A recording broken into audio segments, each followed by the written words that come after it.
Today is our virtual learning table with integrated community services. Um, they are an organization focused on creating an inclusive community for people with disabilities in Marin County. And presenting for us today is Keira Pelletier. Did I say your name right? Yes. Yeah, excellent.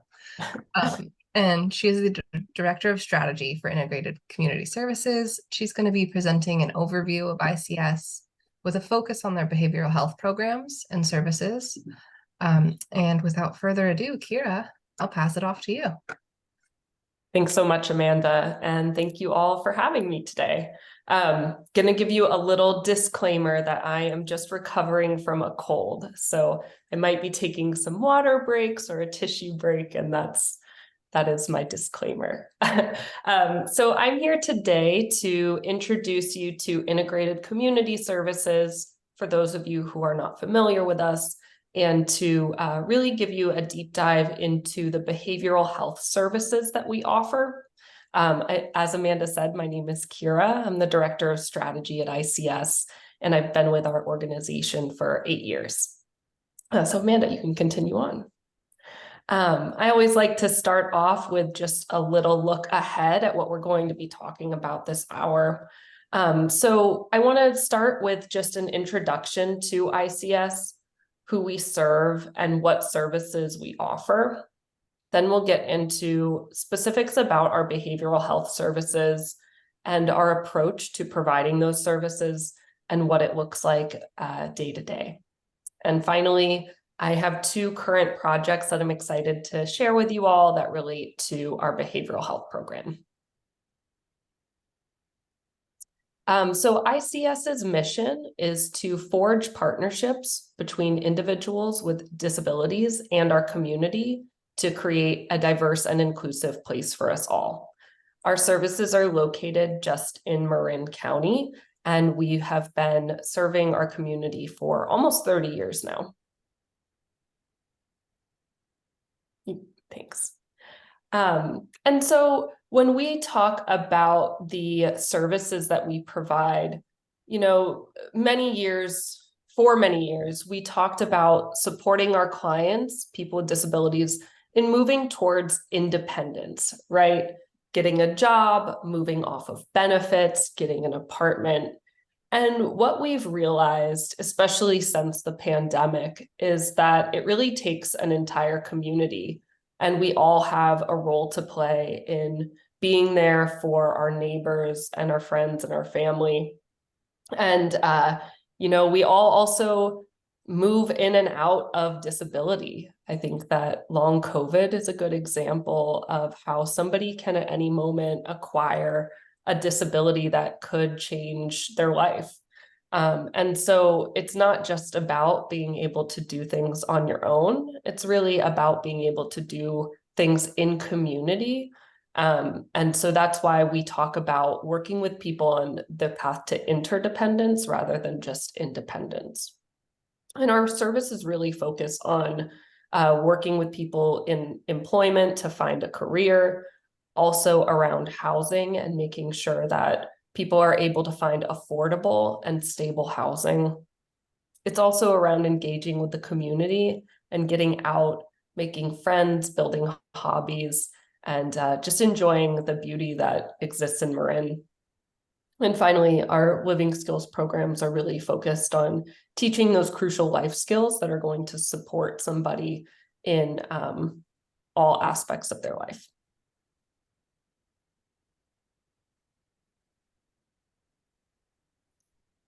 So we work with people with any type of disability, and this is actually pretty unique for Marin County. We are the only service provider that does employment, behavioral health, and living skills services for people with any type of disability.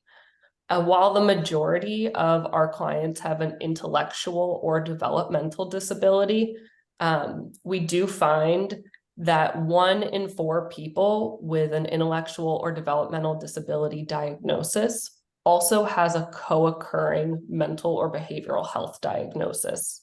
And so our mental health program has always been a really foundational piece of the services that we offer. And it's not just for people who come in with a standard mental health diagnosis. It's also working with people with complex disabilities who have more than one diagnosis.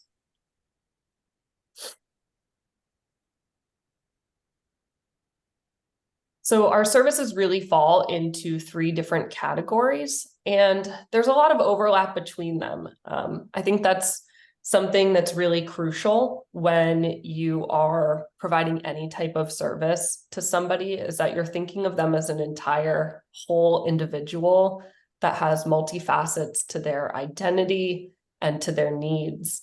And so our services are all meant to communicate with each other and to be in service to one another. And so many of the people who we serve are served throughout our programs. So our living skills services, we have ILS, SLS, and TDS, because I'm sure you all know that Disability Services loves its acronyms. And so really what this is saying is that whether it is in the home of a parent or guardian, or a person is living out in the community, or a person is looking for a substitute for a all-day day program, that we have a living skills service that can suit their needs. In our employment services, it's really a top to bottom offering, where we first work with somebody to identify what it is that their goals are, where they're headed in their career. We look for jobs together, fill out a resume and apply. We then support with job placement, which is really going to the interview and getting onboarded after you've been hired. We then provide job coaching, which can happen on or off site, depending on the preference of the client. And then we have a few work training programs, which I'll talk about in a minute. And our behavioral health services can really include any of these.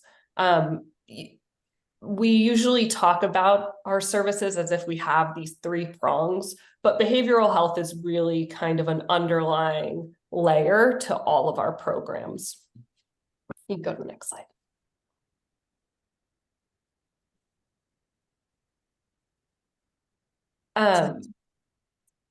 Oh, sorry.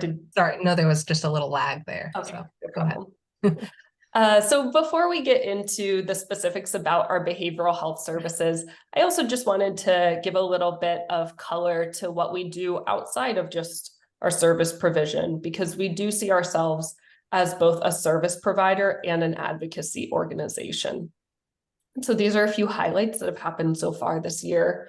One is that every year we are part of Grassroots Day, and this is a movement to get people with disabilities in front of legislators to make sure that the disability community voice is being heard. And so we work with self-advocates who are people served by ICS. We partner with them to prep them for, how do you talk to a legislator? What's going to happen in this meeting? What are our talking points?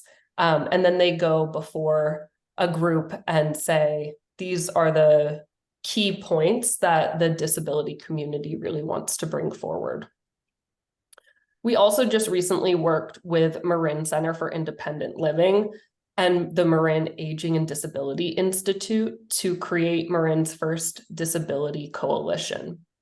And so this is a group of service providers and people who are on our board of supervisors or elected officials who are invested in making sure that Marin is a place that is accessible and welcoming for people with any type of disability. And so as a group, we have set an agenda and we've identified what priority areas we want to address, which have turned out to be housing, disaster preparedness and response, and caregiver wages. And so as a group, we are focused on moving progress in those 3 areas. And finally, our executive director has been the co-chair of SPAC, the Service Provider Advisory Committee, for many years now. And this is a group of service providers in Marin, or I'm sorry, in the Bay Area, who get together to talk about what resources are available, what trends we're seeing, This group was crucial during COVID when information was changing daily, and we had to make sure that all of our service providers and the people who we serve were updated on a regular basis about what was going on and developments with the vaccine.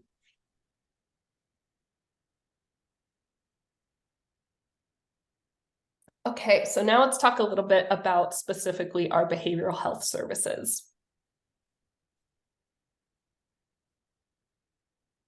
Thanks, Amanda. So our approach, and this is really for all of our services, but for purposes of what we're talking about today, we try to make sure that in everything that we do, we are putting the person served first. And so this means, and it really ties into the next bullet point here of dignity of risk, that our clients are the ones in the driver's seat of their lives. They're the ones making their decisions, deciding where they want to live and what career they want and how they want to handle their money, who they want to be friends with and in relationships with. And we are there to act as a support and to teach where we can. And so I think that this is just crucial really in any disability services, is making sure that it's not just our voice that's being heard, but it's actually the person who is served. Our services are all one-on-one. We do have some social clubs that are bigger groups, but we have just found that a one-to-one trainer to client is the best way to really support our clients on their individual goals. And as I mentioned before, we make sure that all of our programs are communicating. We have many, many meetings, weekly, bi-weekly, and monthly, where our staff can get together and talk about cases that they have in common and what the goals of each program is, so that we can make sure that we're serving people as whole individuals.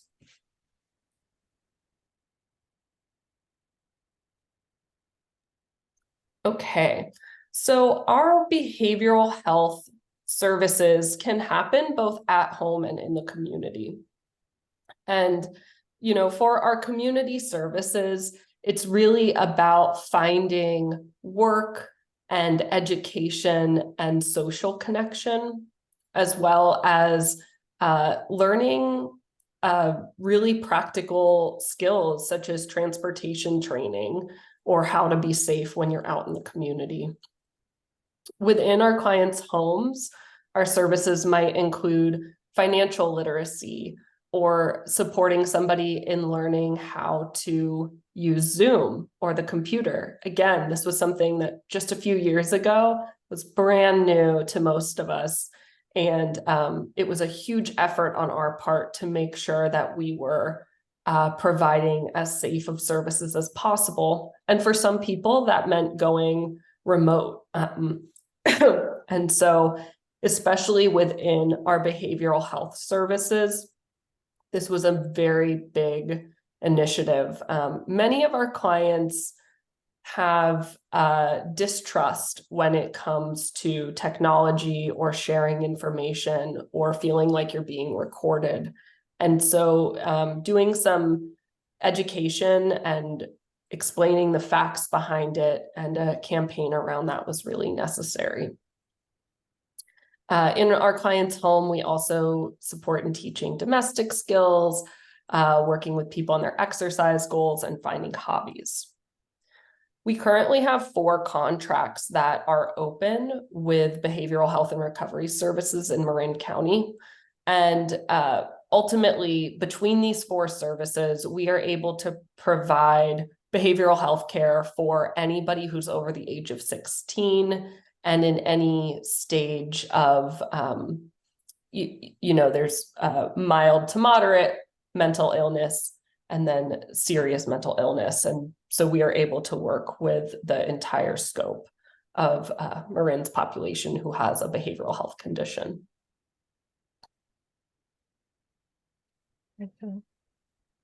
Excellent. Thanks, Amanda. We have found a lot of success in our behavioral health programs. Oh, I'm sorry, I'm just seeing your question Mary. So for us, our contracts are all with behavioral health and recovery services in Marin County. We do have a few projects that are outside of or in partnership with BHRS, but include other agencies, and I'll actually be talking about those at the end. But in terms of where we receive funding to serve our clients, it's through BHRS.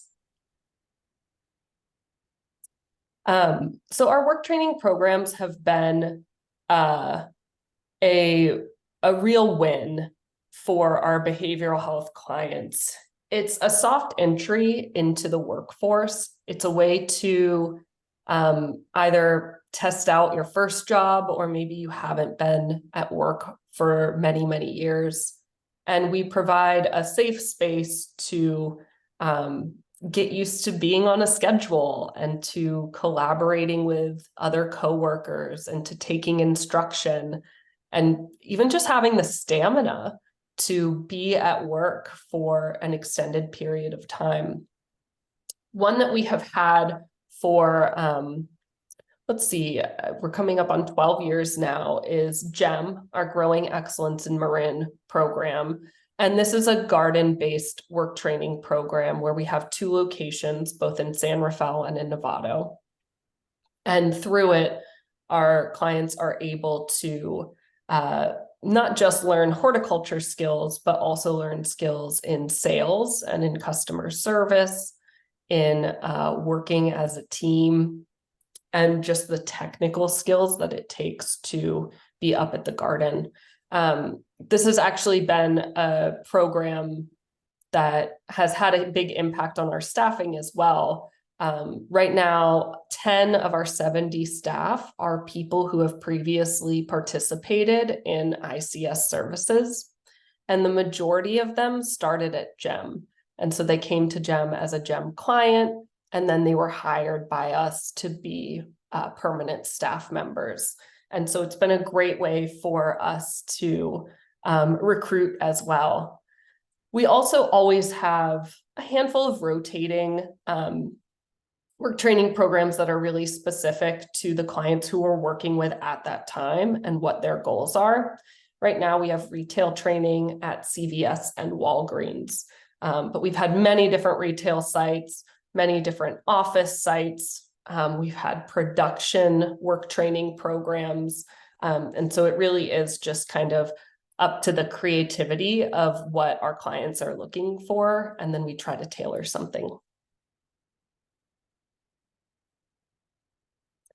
Okay, so that was the overview of our behavioral health programs. And I now want to get into some of the projects that we're working on, but just want to open it up in case there are any questions about what we've covered so far.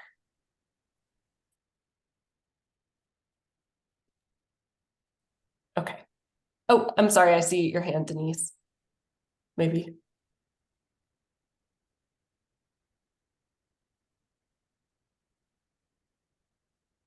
Okay, I'm seeing from Mary, does GGRC fund? Yes, so GGRC, Behavioral Health and Recovery Services, and Department of Rehabilitation are our 3 primary funders. And you actually perfectly teed me up, Mary, because the partnership between GGRC and BHRS is the focus of this project, All In for Equitable Care. So 5 years ago, we started this project, and the goal of it was to improve access to and quality of healthcare services, behavioral healthcare services for people with intellectual or developmental disabilities. And so you'll recall I said that 1 in 4 of our clients who has an IDD or intellectual or developmental disability diagnosis also has a behavioral health need. And so with this, we were finding that we had these 2 agencies that didn't have a lot of communication between them, right? GGRC, Golden Gate Regional Center, and Behavioral Health and Recovery Services. And yet we were having so many clients who needed to be served by both agencies. And so we wanted to come in and be a conduit and a connector between those two agencies in order to better serve our clients. You can go to the next slide. Okay, so as a service provider and advocacy organization, our fluency is really with individuals with disabilities. That's where our expertise lies. And so in any project that we start, we want to come at it with the expertise that we have in our service provision. And so for the purposes of this project, we wanted to think of a person who we could work with and move through this project with. And so we came up with Maria. And while Maria's name is not real and her bio is not an exact person, this is very indicative of individuals who we serve in our behavioral health services. And so when we were thinking of who it is that, can kind of embody our client base for this project, we have Maria, who is attending college to become a vet tech. Her parents are first-generation immigrants and they're monolingual Spanish speakers. Maria has been in search of adequate behavioral health care for 5 years, and it's been a really tough journey for her to be able to connect with the services that she needs. And then Maria lost her housing last year when she was in crisis, and she's now living in an extended stay hotel. And again, this is a common story that we hear from our behavioral health clients, especially those who have gone through crisis. At that point, some of the connectivity between their services falls apart. And without really strong family advocates, they can end up falling through the cracks. So we have this service provider. Oh, sorry, Amanda, could you actually go back? Yeah. So we have this service provider experience with Maria, but we also have a unique perspective because we're funded by both GGRC and BHRS. So we see it from both sides. And so we wanted to not only have this service level experience and expertise, but we also wanted to gain some systemic and systems knowledge that was going to help us to move this project forward. So we did a community needs assessment where we brought together over 60 data sources. We interviewed 43 people who are involved in those two systems and agencies, as well as people who are served by them. We also did 5 case studies, and these case studies were finding that when these two systems can't connect and coordinate services, it was costing an average of $150,000 for families out of pocket in order to cover a situation like Maria's, where without housing, she is looking at an extended stay hotel. And we also investigated 2 other California areas where they have successfully created a structure to connect their intellectual and developmental disability services to their behavioral health care services. Okay, next slide, please. So again, just with a visual here, we have Maria, and it looks like the text got a little wonky, but right now, as it stood at the beginning of this project, Maria would have to go through GGRC in order to be connected to any other services. And this was creating challenges because there are a lot of guidelines that GGRC social workers have to follow in order to be able to refer Maria to other services. And there's also challenges with who is expected to pay for these services, right? Because GGRC is going to say, well, Maria has a behavioral health care need, and therefore BHRS needs to pay. And BHRS is going to say, well, Maria has an intellectual disability, and therefore GGRC needs to pay. And so our goal with this project was that Maria could really be an integrated part of the community and the services that she's receiving. And GGRC just gets to be one of the supports in her life, and it isn't the only connector and her only method of getting into these other services.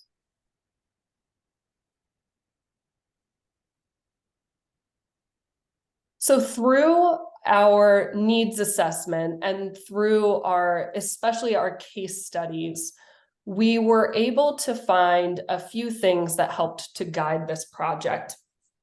So the first thing that was just a real underlying theme was that there's a lack of data on this population. So even looking outside of Marin, outside of the Bay Area, outside of California, there are limited data points and references to find about people with IDD who are seeking behavioral health care services.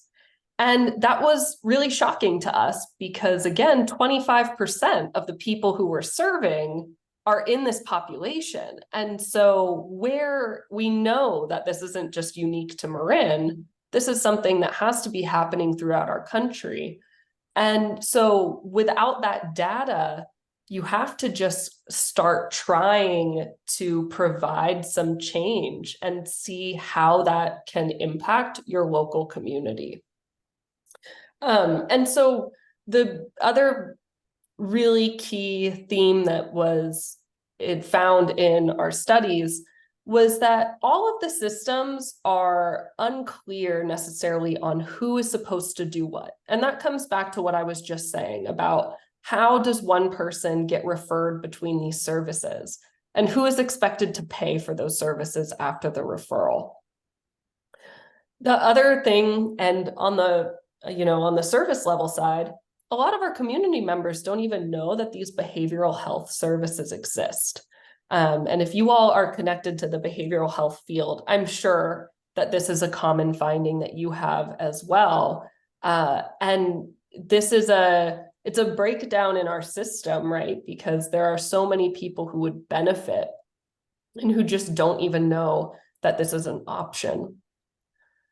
We also found that staff who are part of the behavioral health system would really love to have more training on how to work with people with intellectual disabilities, and vice versa. Staff who work at GGRC would love to have more training on how to work with complex disabilities and people with behavioral health. And our final finding from the needs assessment was that there's a really significant cost, financial, emotional, mental, to the people who are receiving these services and to their families when these systems are not communicating.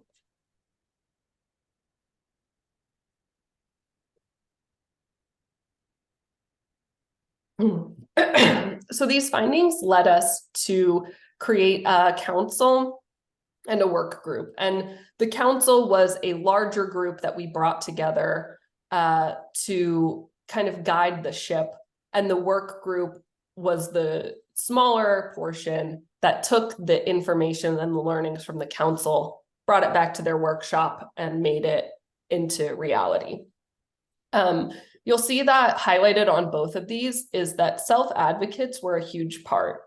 We really don't feel like there's any work that you can do for the benefit of a group if you don't have that group's perspective as you're doing the work. So in this case, having people who have intellectual disabilities and behavioral health needs and their family members were crucial members of our council and our work group. And we made sure to compensate them for their time. Any meeting that they attended, any time that they gave us any insight was all paid at the rate of an expert consultant. You can go to the next slide. And so with this council and the work group, we landed on 4 areas that we felt if we addressed these, we could drastically improve access to and quality of behavioral health services for people with intellectual disabilities. And the 4 components revolved around the referral process. So again, how a person gets connected to these two agencies. Around crisis. So how can we provide supports that can help an individual avoid crisis? And if they do find themselves in a crisis, then who is there and what systems are in place to make sure that they have a safety net? The third one is making sure that our clients have the behavioral health support that they need that's culturally, linguistically appropriate for them. And this can also include the culture of having an intellectual or developmental disability. So making sure that our services are thinking of the whole individual. And finally, making sure that those services are community-based and that there are multiple different groups and supports in everyone's life to be providing and working towards the same goal. And so our first step was to tackle the referral process. And we have successfully done this. We've worked with a team from BHRS and a team from GGRC to name every step along the path of getting an individual like Maria connected to GGRC or BHRS. And that sounds like it would be a simple thing, but I mean, this took a year to complete because there are so many different components to it and factors that would go into changing how Maria is going to be able to access these services. And so it was a huge win to be able to check that box off of this list. The next one that we moved into is crisis response and interventions. And so that's a segue into our next project. So right now we are currently being funded by the Developmental Services, Department of Developmental Services, DDS, which is above GGRC and the funder of our regional centers, to provide a, well, similar to our All In for Equitable Care, the goal is to improve access to behavioral health supports for people who primarily speak Spanish. And the reason that we wanted to focus on the Spanish-speaking population in Marin is that GGRC's data pointed to the fact that this was a seriously underserved community. Every year, GGRC does a disparity report that says where they could best improve their services and which groups they feel that they have missed the mark on. And there is a huge Latinx and Hispanic population in Marin County, and many of them are not yet connected to GGRC services, even though they might have an intellectual or developmental disability themselves, or maybe have a family member or a friend. And you all may have heard of the curb cut effect before. And a little history lesson, curb cuts, or the dip that's in sidewalks, was advocated for first by people with disabilities in Berkeley, actually. And the government, of course, was like, well, this is a small population. People who use wheelchairs is just maybe not big enough of a group. But you also have to think about mothers pushing their strollers, or people who are out on a run, or people who are pushing a shopping cart. There are so many other groups of people who benefit from a curb cut. And sadly, sometimes in order to make change that could really benefit a small group, you have to be able to show that it could have impact on a much larger group. And so, with this project, we are focusing on a small group, right? People in Marin County who speak Spanish and have an intellectual or developmental disability and are looking for behavioral health care. That's a very small portion if you think about our population as a whole. But when you think about improving access for a group that is so marginalized, then you know that the ripple effects from any change made in support of that group is going to be wide. And there are going to be so many other groups of people who really benefit from the accessibility changes that are made for this smaller group. And so sometimes it's best to start with the group that's the most marginalized, knowing that many people will be supported along the way. Next slide, please. So as I said, the goal of this project is to improve our mental health services for people with intellectual or developmental disabilities who speak Spanish. And so the main project, or the main component of this work, was to create a toolkit that people who are self-advocates or family members could use in order to access crisis resources. And so you've heard me talk about the kind of difference between being at the service provider level versus the systems level. And systems level work takes a long time, right? We're trying to update a referral process and it takes a year to get it complete. And that's not a year of, oh, we'll pick it up when we can. That's a year of bi-weekly meetings and bringing different people into the conversation and getting it signed off here and then having to change it over there. And so, yes, that systems work is very important and it's very slow. And so sometimes the best approach is to simultaneously be doing on the ground advocacy work that can get something in the hands of the people who need it so that they can also manage up and advocate for themselves. So we're trying to address it from both sides here, right? And so our All In for Equitable Care project is really focused on the systems change, and our Educate Yourself, Empower Yourself is really focused on the boots on the ground, self-advocate and service provider change. And together we hope to meet in the middle.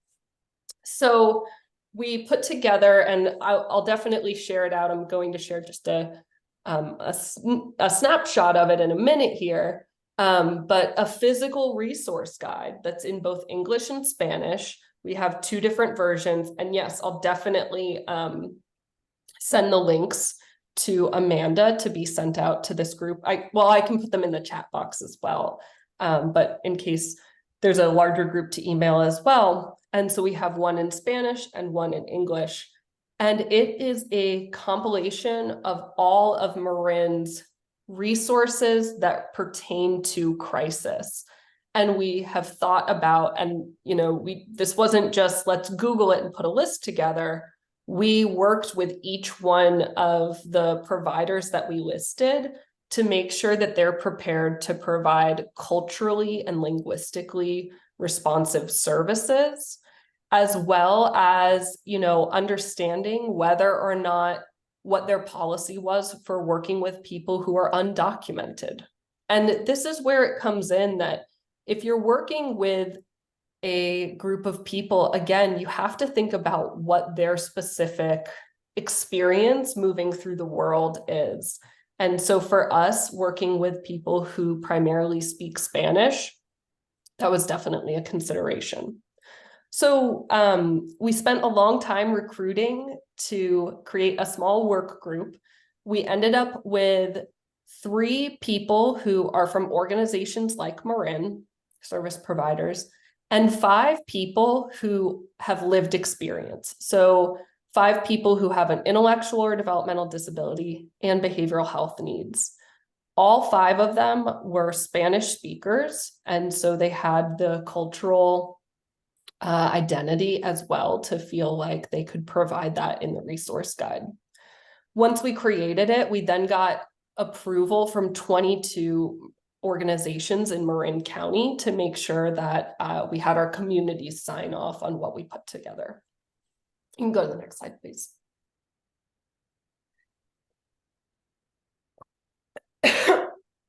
So again, this is just a snapshot, and I'll definitely send out the links. But I was in a meeting talking about this one time, and somebody was like, wow, it's so beautiful. Like it looks nice too. And it's like, there's kind of no reason why, when we're thinking about how to best serve people with disabilities, we can't also make things beautiful and fun and a pleasure. And I think that was something that was a core element of this work group, was that it wasn't just, let us take your expertise and your input and put it into this. But we ended up having a lot of fun together. And it was a group that really, by the end, felt like they had grown so much, and that their perspective, especially for the people with lived experience, that these really difficult times in their lives have turned into something that might help another person prevent similar difficult times. And so there was a kind of healing element to it for the people who were part of the work group, to be able to learn how many resources are available to them were they to ever need them again, but also that their expertise and input could be of benefit to somebody else.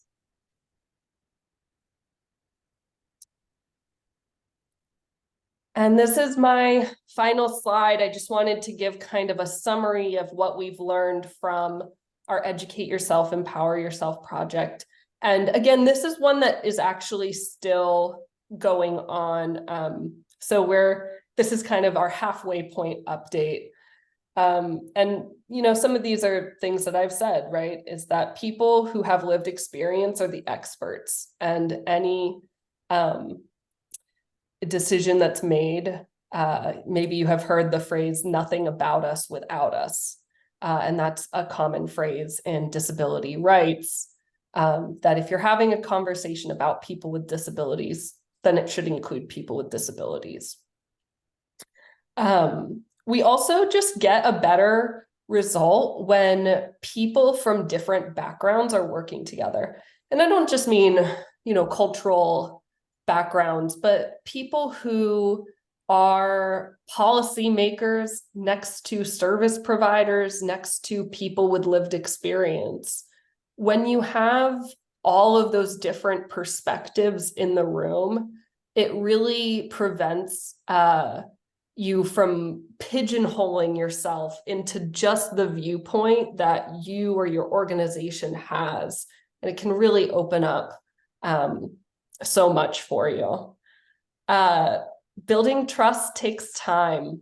And, we found this with both of these projects, that nothing is going to happen overnight, and that the first step is always relationship development. And finally, it matters who's in the room.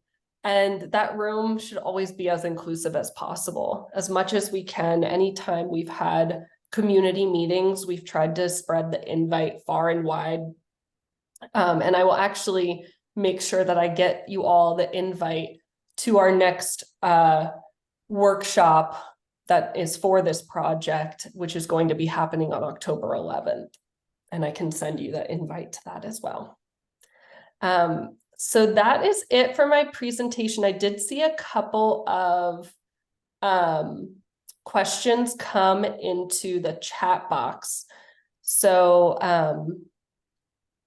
can you help family members looking for therapists for their mentally ill loved ones? Great question, Jack. The way that we typically move about a question like this, because we are not a healthcare provider, we are not typically in the market to be referring anyone to healthcare, which would include therapy. We do try to have, as much as possible, a no wrong door policy.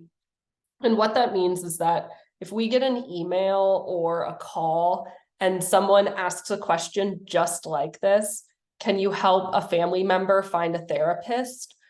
We're not just going to say, no, that's not one of the services that we offer.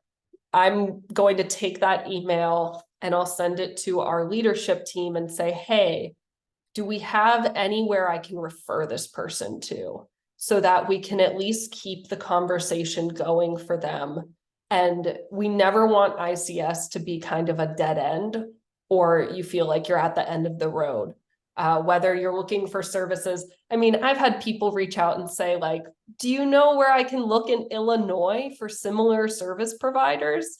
And I'm like, well, I don't just know that information, but I will spend 10 minutes and Google it for you and see if I can come up with anything.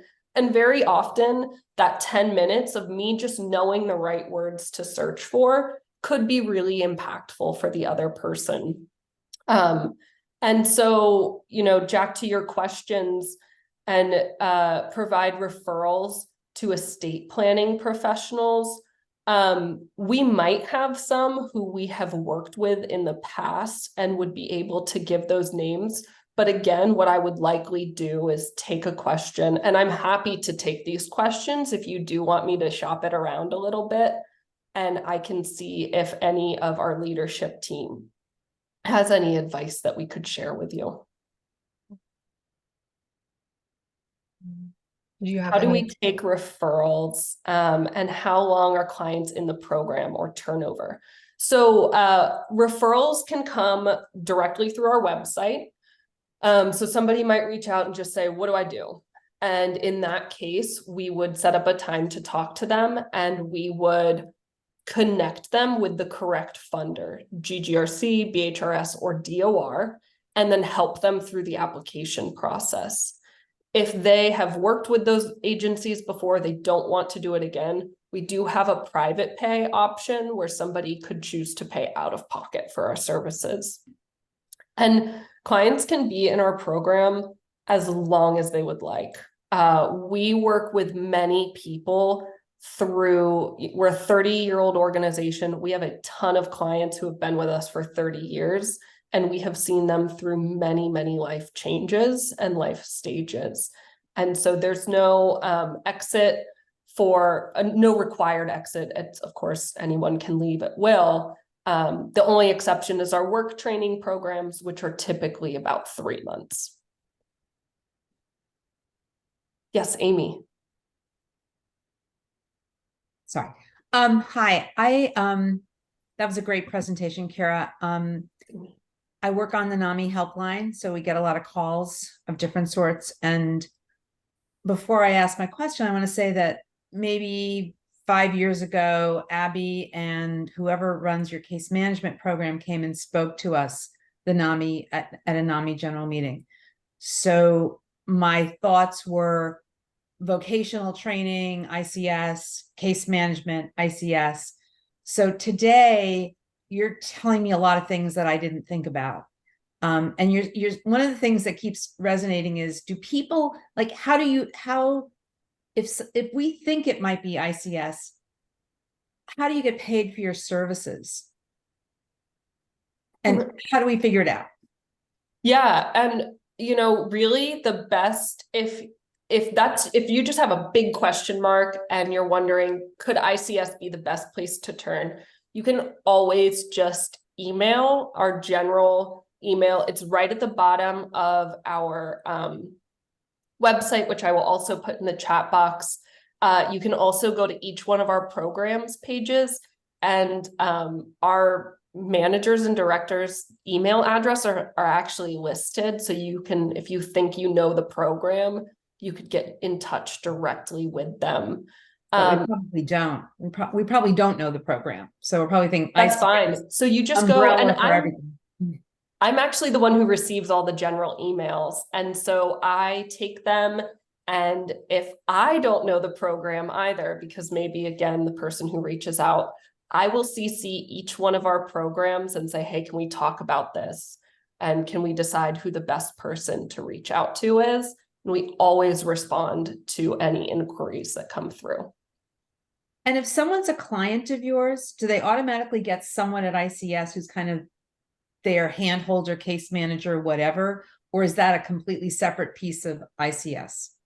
Yeah, so every single person who is a client of ICS has a staff member who is focused on their case. If it's our employment services, then it would start with your job developer. And they're, focused on helping you get the job. Once you get the job, it's our job coaches, and they're helping you to maintain or to change jobs if you're interested. For our living skills trainer, if you have a living skills trainer, then they, are your contact. And when you're onboarded into our programs, you're also, you understand and you're introduced to kind of the leadership structure of your program. So you always have the managers and directors of our programs to contact as well. Within our behavioral health programs, it's similar. It's kind of either living skills or employment, and you would still get a person who is your main contact who you know very well. Mm-hmm. And families are very heavily involved very often in our services, and so our families get to know them as well.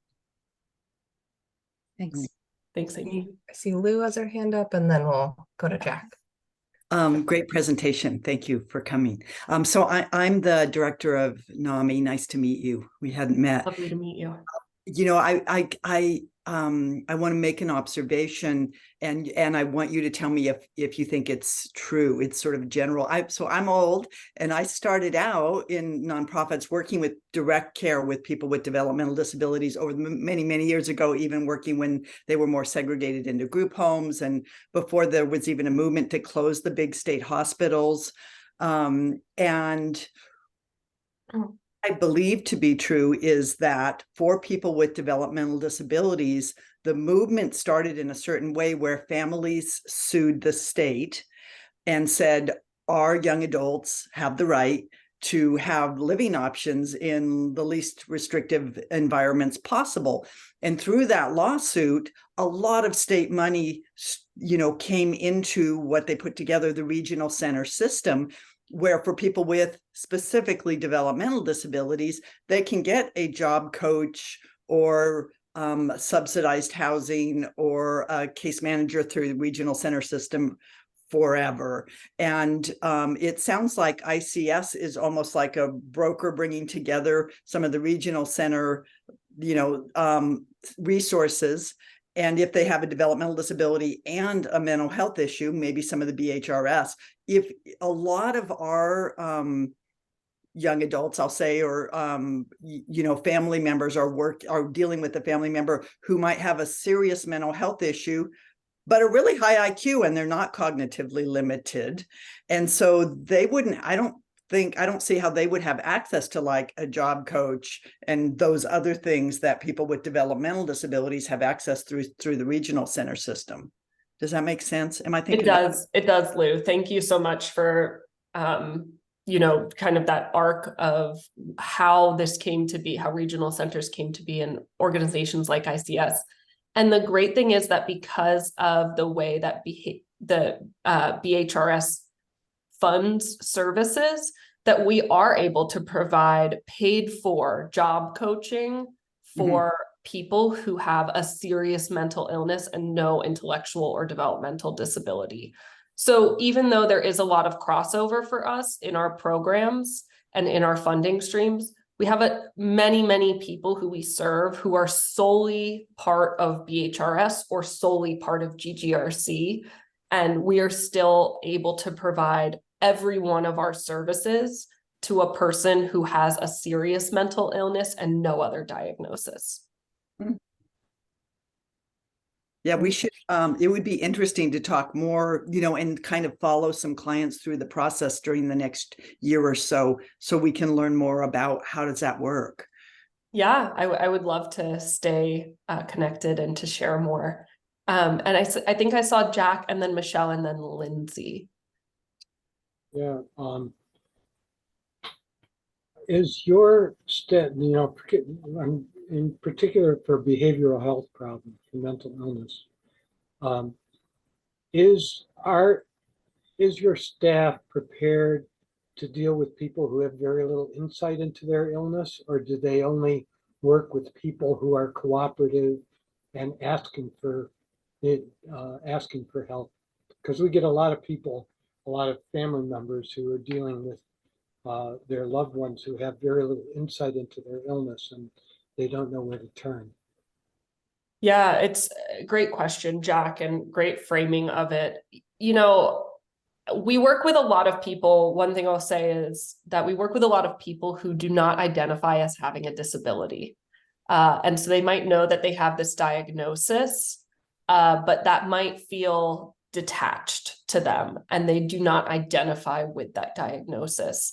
And we're still able to provide our services. And while as a organization, we talk about, you know, being in disability advocacy, we also recognize that each one of our clients has their own identity. And because we're a person first organization, we respect that. And so, you know, sometimes it's just saying like, hey, would you like some support in finding a job and creating a resume? Oh, you're interested in moving out? Well, we'd be happy to put together a plan with you of what steps you need to take before you're going to be ready to move out. And so sometimes that support can just look like a life coach. It can just look like advice that you're getting as you move through the big decisions of life. And so in that way, I don't think that a disability diagnosis has to be at the focal point or at the center of our services. I think that it's the way you access our services. But once you're actually receiving them, we can use whatever language and format is going to be supportive. Okay, thank you. Yeah, thanks. Michelle. Michelle, yeah. Yeah, I have a couple questions. So from what you were saying with all the advocacy and the projects here in Marin, you guys are improving communication between the BHRS and GGRC and your services. If there's questions about from anyone, I work in behavioral health. I was a case manager with Bridge, and then now I'm working with pre-clients in our transition team. But you know, like, how does that all work? I know that when I've worked with FSPs before, you guys can do the GEM project with the through that, but I've had trouble connecting clients that maybe weren't in an FSP part of behavioral health, you know, to your services or GGRC. The information that we're still kind of getting is that if the person isn't already connected through special education as a child, you'll never get in, that kind of stuff. So who do we go to kind of connect with to help break down these barriers, I guess? Yeah, so GGRC, their entry is very specific, and it does have to happen before the age of, I believe it's 18. And so in that sense, if that is the goal, unless a person meets the exact criteria, it just won't happen. And so unfortunately, there's just kind of no work around for that. And so then what I would recommend is looking into alternative ways that that person might receive funding and funding for services. So for example, if a person has any diagnosed disability, they are eligible for Department of Rehabilitation Services, which primarily revolves around employment, but DOR actually did just open up a living skills training funding code that we are authorized to provide. And it's limited, but it does allow for us to do a small amount of living skills work with somebody through DOR. And so that could be maybe a workaround if BHRS is inaccessible and GGRC is inaccessible. And it's always great, you know, you can just reach out and somebody at ICS, whichever kind of program you're trying to move somebody into, we can have you talk to somebody who is, you know, one of our directors, and they can help to kind of guide through maybe some creative ways of working around tight like processes to get involved in services. Yeah, and I just want to say it's great that, you know, someone's like coming in between saying, okay, this is your requirements and this is your requirements, and how can we make it different?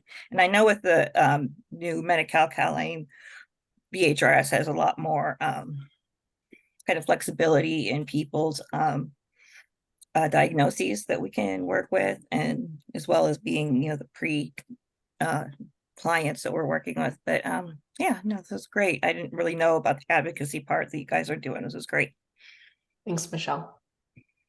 Hi, Michelle. I don't think I've ever met you before, but I know, are you the same Michelle that's running the Thursday night group? Great to meet you. I've been wanting to zoom into that, but I've got so many evening meetings. And then Lindsay is going to go ahead. Yeah, just a quick question. So kind of piggybacking on Lou and Michelle. So under behavioral health, I work with a lot of families, and I also sit on some of those FSP teams that you mentioned, like Hope and Star, and doing great work, and really wonderful to see that integration. For if I have a family and they have their loved one who is a Medi-Cal beneficiary, because you need to be for the BHRS services, but no longer wants to engage with BHRS, and they're in the community and the family would like to hook them up with the ICS services, do you accept the person, you take their Medi-Cal beneficiary, or does that need to jump into private pay? At that point, unfortunately, would have to jump into private pay. We are looking into whether or not we could be a Medi-Cal service provider, but at this moment, we are not. Thank you, Thanks. and great presentation. I appreciate it. Are there any other questions for Keira at this time? I will put in the chat here the 2 links to the resource guide that I mentioned, and also our website, so that you have those resources as well. Perfect. Great. And sorry, I did just see one more question in the chat box of how do we work with families?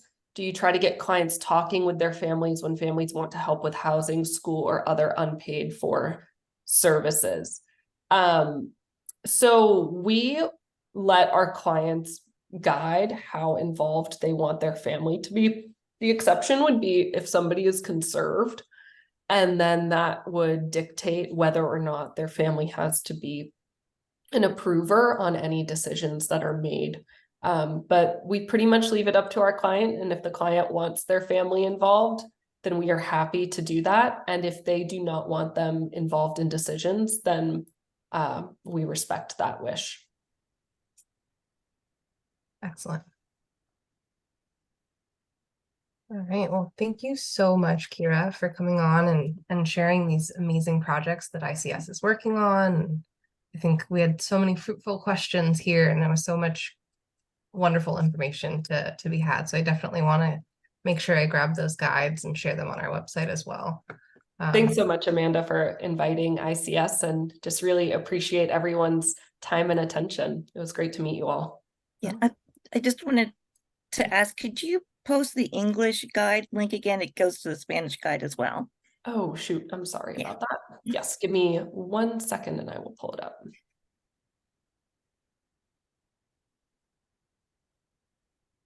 Oh, I think it is the English guide on there. It's just the Okay. title is still in Spanish.